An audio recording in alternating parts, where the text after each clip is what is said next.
Hello everybody, my name is Dimity Powell and I'm a children's author.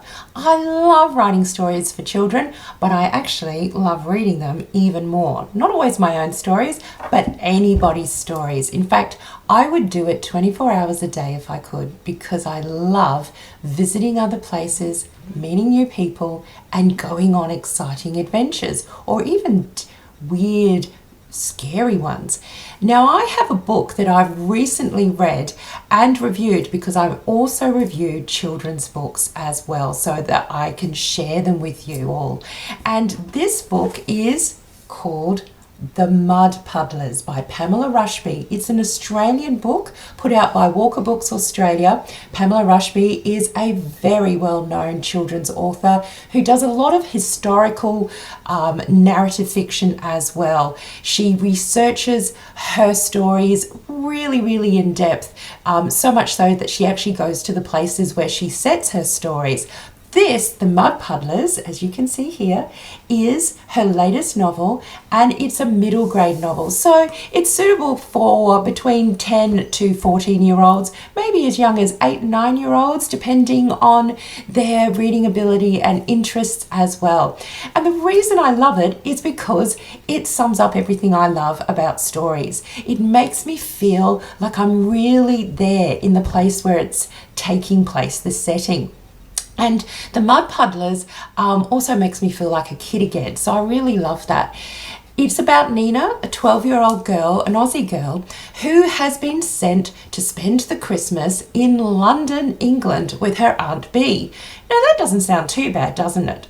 But Nina hates the idea, even though she really does love her Aunt Bee and enjoys travelling. The reason is she's a bit resentful about it is because her parents, who are scientists, have been relegated to a season to work in Antarctica, and they are not taking Nina along with them this time. She can't believe this because she loves going on adventure and spending time with her parents. So she becomes a little bit sulky and upset about it. Nevertheless, she is bundled off to the cold, dark streets of London, and she meets her Aunt Bee, who takes her back to live with her. Now, the thing is, Aunt Bee lives on a barge, which is like a big, long, flat houseboat on the River Thames, the main river of London, in the heart of London. And she has a bit of an unusual occupation. Aunt Bee is what is termed as intertidal archaeologist. I had to think about that one.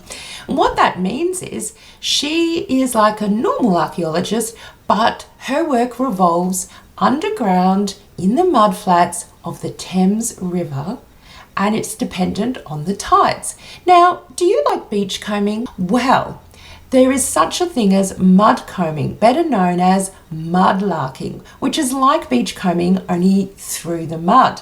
And there were actual mudlarkers. Their occupation was really like a professional beachcomber full time. They'd go looking purposefully through the mudflats of the Thames River for little secret treasures from the past. So, against her will and better judgment, Nina eventually agrees to go along with Aunt Bee and go on one of these tours.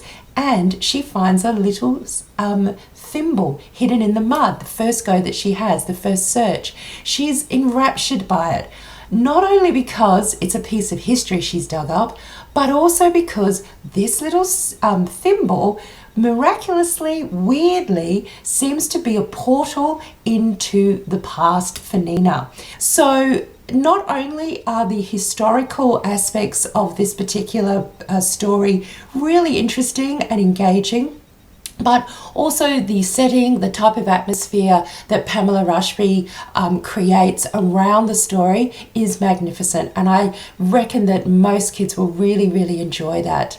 I guarantee you're going to love this book. Check it out for yourself. It'll be in libraries and bookshops everywhere now. The Mud Puddlers by Pamela Rushby.